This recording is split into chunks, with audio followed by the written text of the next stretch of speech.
Hammaga assalomu alaykum. Bugungi darsimizda mahsulotlarga kategoriyalar qo'shishni ko'rib chiqamiz. View Products papkasidan index view faylini ochib olamiz. Unda mahsulotlar ro'yxati keltirilgan. Shunga qo'shamiz. Undan oldin product modelni ochib, unga ikkita xususiyat qo'shib olamiz. Name va description xususiyatlariga null bo'lmaydi deb yozib qo'yamiz.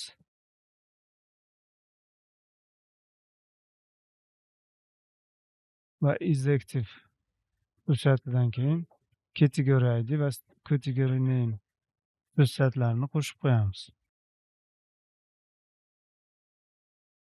Category name xususiyatiga display name atributini qo'shib, unga kategoriyalar deb yozib qo'yamiz va ko'rinishda shu kategoriyalar yozuvi chiqadi.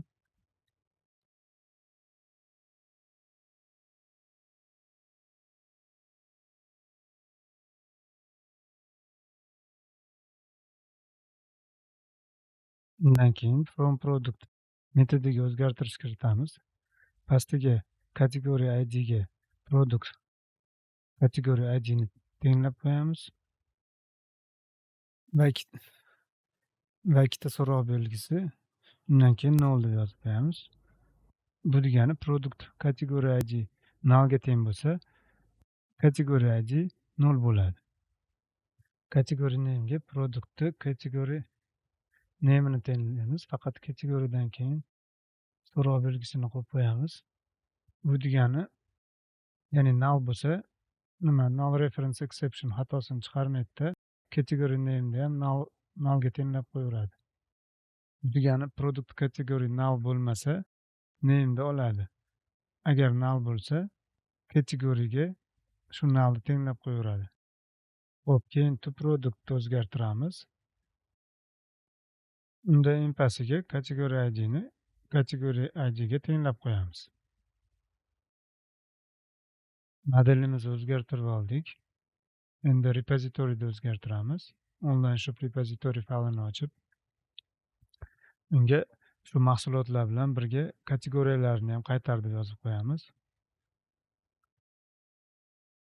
Get all products async metodi bizga qaytaradi mahsulotlar ro'yxatini. Shunga yozamiz birinchi.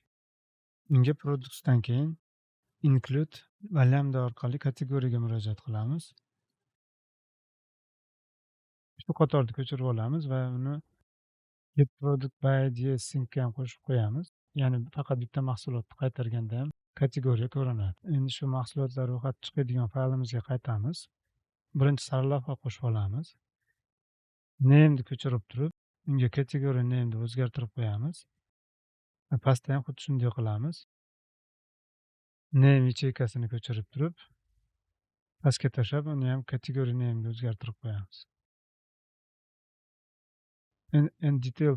Details faylini ham o'zgartirib qo'yamiz. Xuddi shunday qilib, bunda ham name'larni ko'chirib yuborilib, category name ga o'zgartirib qo'yamiz.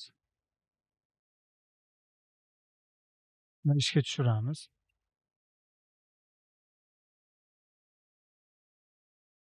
Ilova ishga tushdi. Mahsulotlarga kiramiz. Mana kategoriyasi ham chiqyapti mahsulotimizni umumiy ro'yxatda. Batafsil bo'limiga kirsak, unda ham chiqyapti. Edit inglizcha, orqaga o'zbekcha bo'lib qolibdi. Shuni o'zbekcha qilib qo'yaman. Visual Studioga qaytib turib, Detail View'da edit o'rniga tahrirlash deb yozib qo'yaman. Bugungi darsimiz shu bilan nihoyasiga yetdi. Keyingi darslarda ko'rishguncha xayr, sog' bo'ling.